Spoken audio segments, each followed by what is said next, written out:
All right, so now that Wind and Truth has just come out to finish off the first arc of the Stormlight Archive, we've got Fury of the Gods to wrap up the Bloodsworn saga. We've got quite a few finales and big series finished off in our world of modern fantasy, but there is still plenty of ongoing series.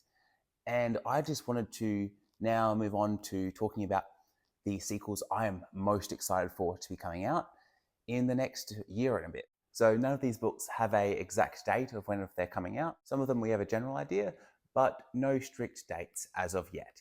But these are my top 5 sequels I am most excited for. And I really wanted to dive into why I'm excited for the next book to let you know if this is a series that you need to jump into immediately, or you can wait a little bit before getting started on. And for some of them, I want to give some general thoughts on where I think the series may be going, but all of this will be spoiler free. All of this will be books that we know are coming out. So the list won't include things like A Song of Ice and Fire or the Kingkiller Chronicles, though I will talk about them first before going into these ones, because if you've watched my channel for a little bit of time, you know I'm a massive A Song of Ice and Fire fan, so you know I'll be reading Winds and Truth day one if it was to ever come out. Now, I am someone that is an optimist. I like to always try to think positively. As far as things go with Wind and Truth, I'd like to think that maybe one day it will come out, but I'm not holding out hope for that. I've accepted that we might have all the A Song of Ice and Fire books we might have. If George wants to put them out, or if he's already written them and just doesn't want to deal with the critique that could come from them and is just waiting for himself to pass before he releases his books, whatever method he's chosen, I'm okay with it. Wind and Truth would be the book I am most excited for above anything else on this list. And in relation to the Kingkiller Chronicles, I just started this a few weeks ago, and the first 54 pages were an absolute blast. I actually got out my pen and my highlighter for the first time in my life with a book. I'd never drawn a book, I never wanted to draw in a book, I never wanted to mark a book, but this one I was like, oh, I really like these lines, I really like where this is going. And then the main character just started sounding way too up himself. I put it down, I never felt like picking it up again. So we'll get back to this one next year, because the writing was just, it lived up to all the hype everyone played for it. The general just atmosphere and feeling, it just felt like that fun classic, it just felt like that classic fantasy I really love.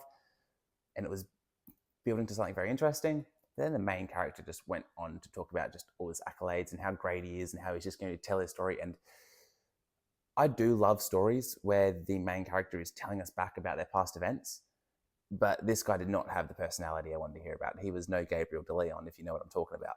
So I'll get back to it, but I'm in no hurry. But with those two mentions out of the way, it's time to jump into the top 5 sequels I'm most excited for that should be coming out in the not too far future. Just before we jump into that, make sure you like the video, guys. I need you to do that. It really helps. Subscribe to the channel and leave a comment. Let me know what sequels you are most excited for in the near future. And if you ever think Wind and Truth or Doors of Stone will ever come out. Hey, Editor Dylan here. I am so sorry for saying Wind and Truth every single time. I was supposed to say Winds of Winter. It's just embarrassing. And one last thing, you might see the Dragonbone chair sitting up here. This is not a new series that has anything coming out, though the last book in the sequel series to Memory, Sorrow and Thorn did come out this year. Anyway, this is a book we're reading in our book club at the moment. Link down in the description. Free app on Fable. We just hang out, chat books. And in January, I've already picked what book we're going to be reading. We're going to be reading the novella The Gallant by Janny Wirtz. Janny is an incredible author. The Gallant is a good introduction to her series, The Wars of Light and Shadow, just to give you a taste for what her writing is about. And with January being a big month for everyone starting new reading goals, I didn't want to pick a big book for everyone to have to read, so novella is a good place to start. But number 5, the sequel I am most excited for, coming out soon, has to be The Strength of the Few, the second book in the Hierarchy trilogy by James Islington. We just had The Will of the Many come out this year, and it blew up the internet. Now, I didn't think this book lived up to the hype that everyone gave it. I loved almost every aspect of it, except for the main character's motivations, because they didn't line up with his actions. Now, you could say that what he was telling us was different to what was actually going on inside of his head, and I accept that. But for me, what he was constantly saying and telling us his motivations were not lining up with his actions. We just took away from the book for me. But where this book ended up fixed that issue. Our main character, Vis, is now in a spot where he is actually able to go about and pursue his ambitions and have his motivations line up with what his actions are going to be, which is the only issue I had with this book, because the writing was descriptive, flowed well, the plot was intriguing and always moving forwards, the world was fresh and interesting, and everything was just really good. Outside of that one thing, that gets fixed in book 2, so the excitement levels for The Strength of the Few are up there, despite not loving book 1 as much as everyone else. Though I will say, if you are looking for a fun, compelling read for the upcoming holidays, you may want to check out The Will of the Many if you haven't already. Just be warned, it does end on a big cliffhanger that will just leave you dying to get into the next book, because something really weird happens and you just want to know what happens next. And if you don't know what this one's about, but you want to know a little bit about it, we've got a fantasy world with a Roman-inspired setting. We've got a magic system where people can kind of give a bit of their aura, a bit of their soul, a bit of their will is what they call it in this book. And it just kind of gives other people powers. So you give a little bit of your will to someone and a few other people also give their will to that person. They kind of get some powers, then they pass that will on to someone above them. And it makes this hierarchy system where people are always giving away their will. And then there's just a few people that get a large amount of this will, and they sit on top of the hierarchy, hence the name of the series. And this hierarchy system / religion has just taken over this fantasy world. And our main character is a prince from the last country to be conquered, and he is just by himself, just trying to stay alive, trying not to get into a position where he has to give away his will. And he's a very competent person, so it's hard for him to go undiscovered, and he ends up getting roped into an academy that is a really big deal in this new government empire system. And as this empire has now really conquered all the known lands, they are having an internal struggle between the military and the religious guys, as the military wants to stay in power because they've just spent all this time conquering, but now there's no one left to conquer. They don't really need all this military might, but they don't want to give power back to the religious guys. So they've got this interesting conflict, and then there are still people fighting back against this empire. There's still a rebellion, and our main character, Viss, finds himself in the middle of all of that. That's all I'll tell you. If you want some great reading, compelling story, you might want to check out The Will of the Many over this holiday period. Then coming at number 4, we've got the conclusion to one of my favorite series that I discovered this year, which is going to be Shadows Upon Time, the 7th and final book of the Sun Eater series by Kristoff Ruocchio. Now, this series is absolutely incredible. I binged through the first 6 books of this incredibly fast. I just had to know what happened next. From page 1 of the first book, where the main character Hadrian tells us he's writing us his biography. It's called The Chronicles of the Sun Eater, where he lays out his life story, where he ultimately ended up blowing up a sun to wipe out an enemy alien species, as well as his own emperor. And the last 6 books have been telling that story of his experiences, his battles, his wars against the enemy alien, the Cielsen. And now in the final book, Shadows Upon Time, we are going to see what this has all been leading up to, the big moment where Hadrian blows up a sun and wipes them all out. And I just can't wait for that. There has been so many great moments throughout this series, just devastating, heart-stomping scenes, fun action battle sequences, big space battles, fantastic politics, beautiful writing, high-octane, fast-paced action, then slow, drawn-out scenes of discovery and research. It is all in this series. It's all written perfectly. I cannot wait for Shadows Upon Time. However, the reason I'm putting it at 4 and not higher up is we kind of know how this series is going to end, and I didn't have the best time with the 6th book. There was some really great things about book 6. There were some things I didn't vibe with as much, and it felt like it was a book that was just exactly what I knew it was going to be, though I'm still very excited for book 7, and I do expect this to be a top 10 series of all time for me. Then going straight into number 3, we've got another space opera. We've got the Red Rising series by Pierce Brown, with the final book of that, Red God, which I'm expecting to just be 100% devastating. It's like a grimdark fantasy in space with just relentless action, backstabbing, betrayals, politicking, and some really sad character deaths. I cannot wait for Red God. Pierce just writes in such a gripping manner. He doesn't waste page count. He doesn't waste words. He's very direct and just has his stories marching forwards at a relentless pace with just non-stop devastation and fun. I read the first 6 books of this series so fast that they've almost blended together in my head right now. So I'm going to have to go back and reread them before Red God comes out to make sure I've got these clear in my mind. This is just dude bro space opera to the max. Darrow is just an absolute Chad, just made for the gym bros. He is just on a mission to wipe out the golds and everything they stand for with their class-based society. So if you don't know what Red Rising is, basically it is a space opera set about 800 years in the future where humans have populated our current solar system. So we have people on each of the planets, and Darrow starts on Mars, and he is a Red. And this class-based system that humanity is currently in is one that was started when humans started going out into space and needed to, and corporations set up a structure where basically Reds were the working type people that were just pushed to the bottom. And Darrow starts as a Red, but soon finds himself in a position where he is able to infiltrate the gold class society and bring them down from within in the first trilogy, and then the second trilogy. Sorry, I said second trilogy. I meant just the second part of the series. So this series is broken up into that's like the trilogy in the beginning, and then there's 4 books set after, which we only have 3 of right at the moment.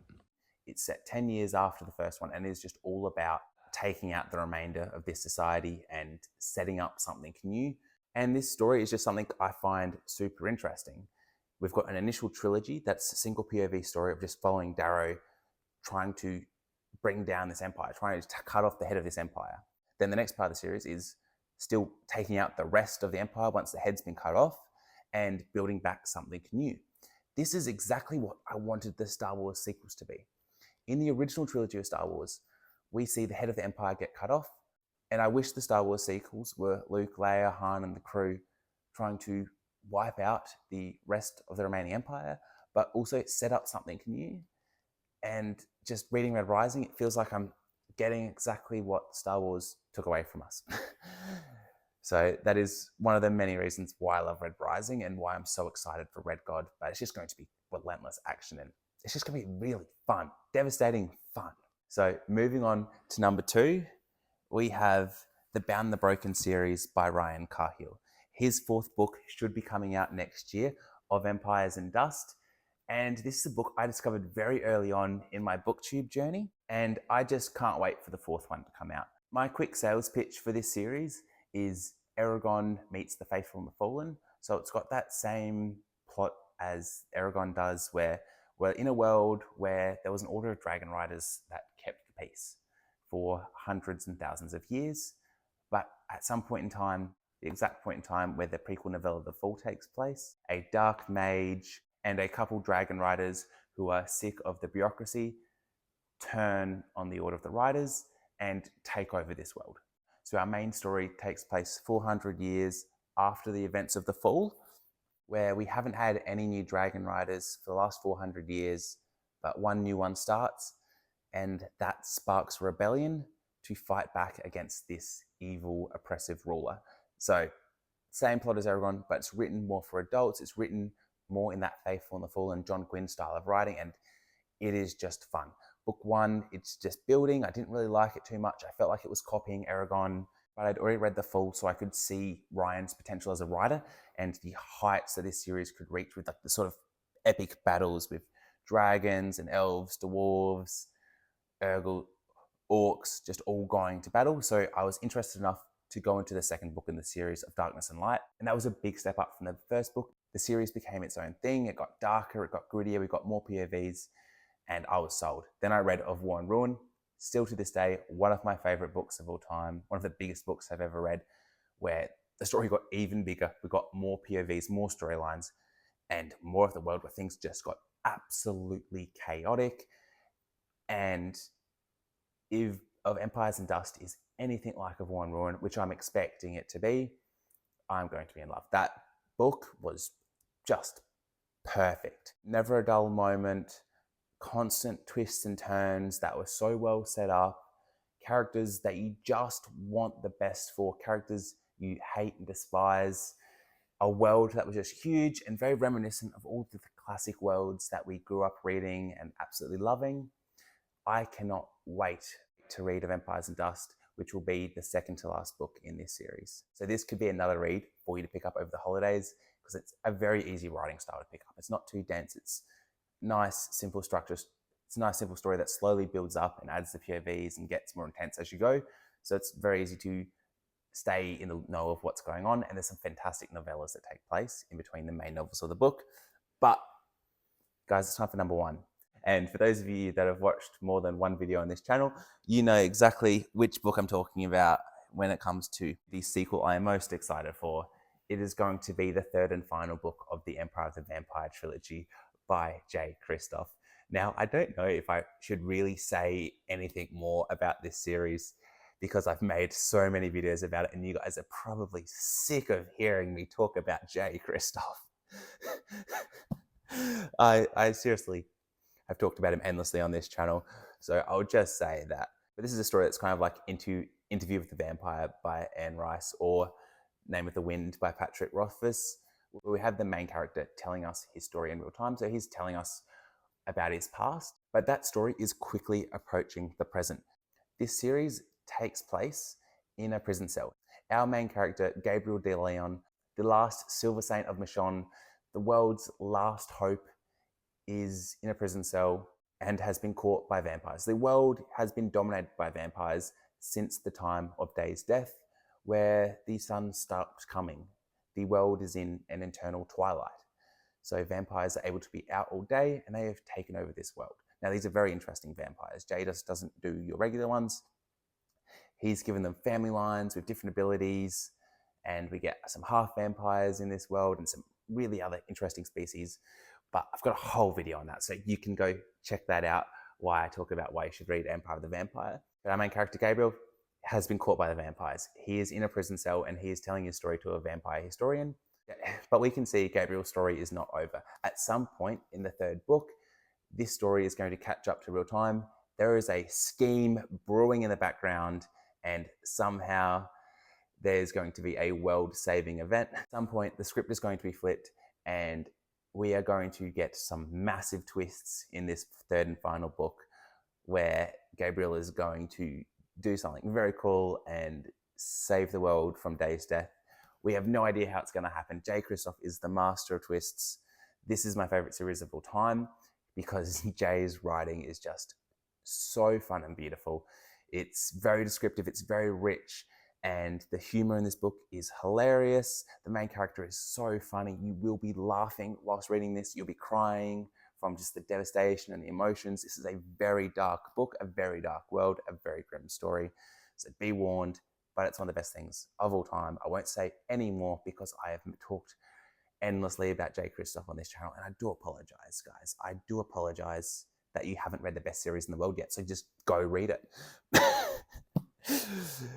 But with that, guys, thank you so much for watching. I hope you have a fantastic day. I hope you're having a fantastic week.